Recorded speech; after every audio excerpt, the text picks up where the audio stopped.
दक्षिण में लिखी गई राम कथाओं में महर्षि कम्मन की राम कथा है इरावतारम, इराम अवतारम। उसमें एक बहुत अद्भुत प्रसंग है जो वाल्मीकि रामायण तुलसी रामायण में नहीं है। जब राम ने लंका विजय के लिए रामेश्वरम में शिवलिंग की स्थापना की, आपको पता होगी 12 ज्योतिर्लिंगों में है, वही रामेश्वरम जहां हमारी भारतीय वैज्ञानिक चेतना का बड़ा ऋषि एपीजे अब्दुल कलाम कब्र में आराम फरमा रहा है, वही रामेश्वरम। जब उन्होंने शिवलिंग की स्थापना की तो उन्होंने कहा कि आसपास कोई आचार्य ढूंढ के लाइए, कोई पुजारी, कोई ब्राह्मण ढूंढ के लाइए जो मेरा यज्ञ करा दे। तो जामवंत ने कहा कि महोदय, इस जंगल में समुद्र तट पर केवल पेड़ हैं, वनवासी हैं, हम में से तो किसी को पता नहीं है। तो उन्होंने कहा आचार्य ऐसा लाइए जो शैव और वैष्णव परंपराएं दोनों का सम्मिलन हो, जिसे दोनों चीजें आती हो। तो जामवंत ने कहा कि ऐसा तो एक ही आदमी है पर वो हमारा शत्रु है, पुलस्त मुनि का नाती है, वैष्णव है और शिव का भक्त है, दोनों परंपराओं का पोषक है और कर्मकांडी है, सब जानता है। तो राम ने कहा कि एक बार जाके देखिए, बात करके देखिए। तो ये इरावतारम में कथा आती है, कितनी अच्छी है। दुश्मन भी हो तो ऐसा हो, सामने वाला भी हाथ में आंख में पानी नहीं, हाथ में खंजर नहीं, आंखों में पानी चाहिए। राहत भाई का शेर है, हाथ में खंजर नहीं आंखों में पानी चाहिए, ऐ खुदा दुश्मन भी हमको खानदानी चाहिए।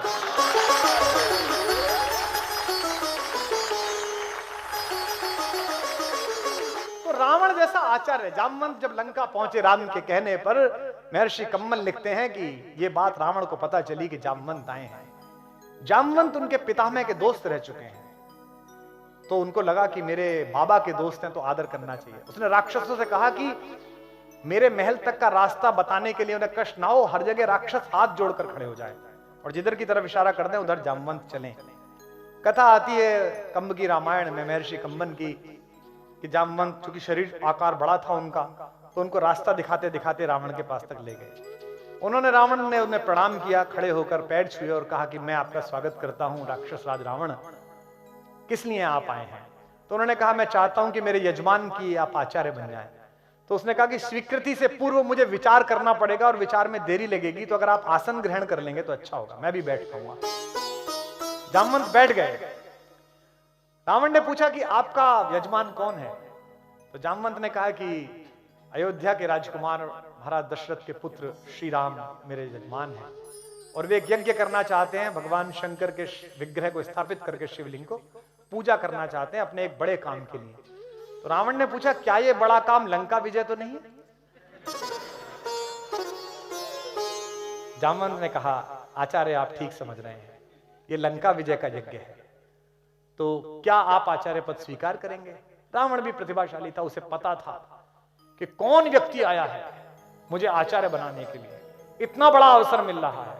उसने कहा कि मैं उनके विषय में ज्यादा नहीं जानता, लेकिन वे दूतों के प्रतिपालक हैं, वे अपने दूत को बहुत अच्छी तरह रखते हैं और ऐसे मर्यादावादी यजमान का आचार्य बनना मुझे स्वीकार है, जाकर उनसे कह दीजिए कि मैं आऊंगा। यह है रावण जिसके घर में मां सीता सुरक्षित नहीं, शील के साथ सुरक्षित नहीं। यह है रावण, उस समय का शत्रु भी कैसा है राम का। तो जामवंत ने पूछा कि क्या व्यवस्था करनी पड़ेगी, क्या क्या सामान मंगाने पड़ेंगे? तो आचार्य रावण ने कहा कि चूंकि हमारा यजमान वनवासी है और अपने घर से बाहर है, इसलिए शास्त्र की परंपरा है कि अगर यजमान का घर ना हो, बाहर कहीं पूजा करानी पड़े, तो सारी चीजों की तैयारी आचार्य को स्वयं करनी होती है। तो आप कह दीजिए अपने यजमान से कि वो केवल नहा धोकर स्नान करके व्रत के साथ तत्पर रहे, मैं सब चीजें कर दूंगा। अब उसने अपने लोगों को बुलाया और कहा कि भाई पूजा कराने के लिए जाना है, ये सब सामान तैयार करो।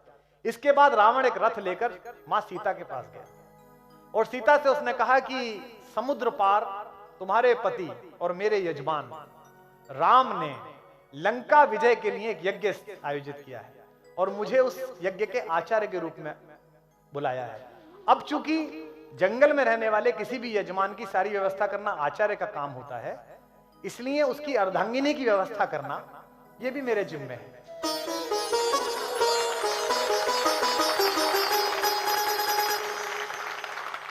तो ये रथ खड़ा हुआ है, ये पुष्पक विमान है, तुम इसमें बैठ जाओ, लेकिन तुम ध्यान रखना वहां भी तुम मेरी ही सुरक्षा में हो, मेरी ही कैद में हो, और मैं आचार्य रावण तुमसे ये कहता हूं कि तुम मेरे यजमान की अर्धांगिनी के नाते, अर्ध यजमान के नाते इस पर बैठ जाना।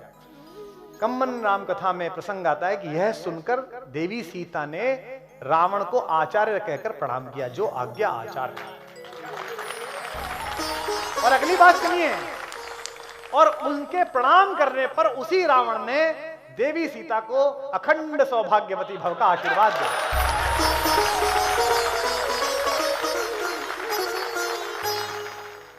तो जब रावण पहुंचा राम के पास आचार्य बनकर, आचार्य रावण जब पहुंचे तो दोनों भाइयों ने उठकर आचार्य को प्रणाम किया और कहा कि आचार्य, मैं आपका यजमान राम आपको प्रणाम करता हूं।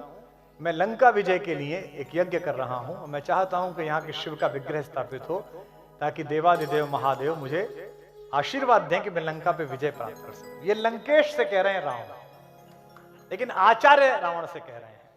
आचार्य ने कहा कि मैं आपके यज्ञ को पूरी तरह संपादित करूंगा और ईश्वर और महादेव चाहेंगे तो आपको उस यज्ञ का फल प्राप्त होगा, ये रावण ने कहा। तैयारियां शुरू करिए तो बताया कि हनुमान गए हैं शंकर का विग्रह लेने के लिए, शिवलिंग लेने के लिए। अब हनुमान गए हैं तो ये भी पता नहीं कि वो महादेव को डायरेक्ट लाएंगे या कोई शिवलिंग लेके आएंगे, क्योंकि हनुमान की तो इस चीज में एक्सपर्टीज है कि उन्हें दवाई मंगाने भेजो तो मेडिकल स्टोर ले आते हैं उठा के। तो आचार्य रावण ने कहा कि पूजा में देरी संभव नहीं है, मुहूर्त नहीं टल सकता, इसलिए आप बैठिए और आपकी धर्म पत्नी वे कहाँ है, उन्हें बुलाइए। तो राम ने कहा कि आचार्य, मेरी धर्म पत्नी तो उपस्थित नहीं है यहाँ पर, तो ऐसी कोई शास्त्रीय विधि हो जिसमें उनकी अनुपस्थिति में यह यज्ञ हो जाए। तो रावण ने कहा यह संभव नहीं है, केवल 3 प्रकार से इसकी अनुमति है।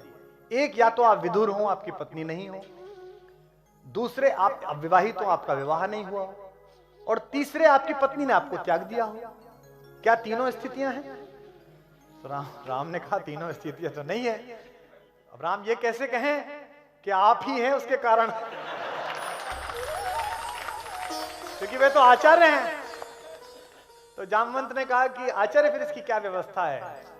तो उन्होंने कहा कि जब कोई यजमान जंगल में हो और उसके पास यज्ञ को पूरा करने के समस्त साधन ना हो, तो आचार्य की जिम्मेदारी होती है कि वो यज्ञ के साधन उपस्थित कराए। तो आप विभीषण को और अन्य अपने मित्रों को भेज दीजिए, मेरे यान में अर्ध यजमान सीता बैठी हुई है, उन्हें बुला लाइए यहां। ये इरारामावतारम में जो कम्मन के लाल रखी उसमें प्रसंग है। उसके बाद पूजन हुआ, विधिवत पूजन हुआ। मां सीता ने अपने हाथ से ही वो शिवलिंग स्थापित किया, जो आज भी वहां लंकेश्वर का शिवलिंग वहां पर मौजूद है, जिसके बारे में कहते हैं कि जब रामेश्वरम में कहते हैं कि जब हनुमान अपना शिवलिंग उठा लाए एक, और हनुमान ने कहा इसे हटाओ मैं लगाऊंगा, तो राम ने कहा कि जो लगाए लगने दो। जब हनुमान नहीं माने, कहा महाराज मैं तो लेके आया हूं, तो राम समझ गए कि इन्हें थोड़ा सा अपने बल पर अहंकार आ रहा है, तो राम ने कहा इसे हटा लो। और सुनते हैं कि पूरा हनुमान ने जोर लगाया, वो शिवलिंग नहीं हटा। इसलिए राम ने फिर वरदान दिया कि तुम्हारा शिवलिंग भी यहाँ उपस्थित रहेगा। तो रामेश्वरम में उनके द्वारा स्थापित भी एक शिवलिंग है जो हनुमानेश्वर के नाम से जाना जाता है, कि हनुमान के द्वारा स्थापित शिवलिंग।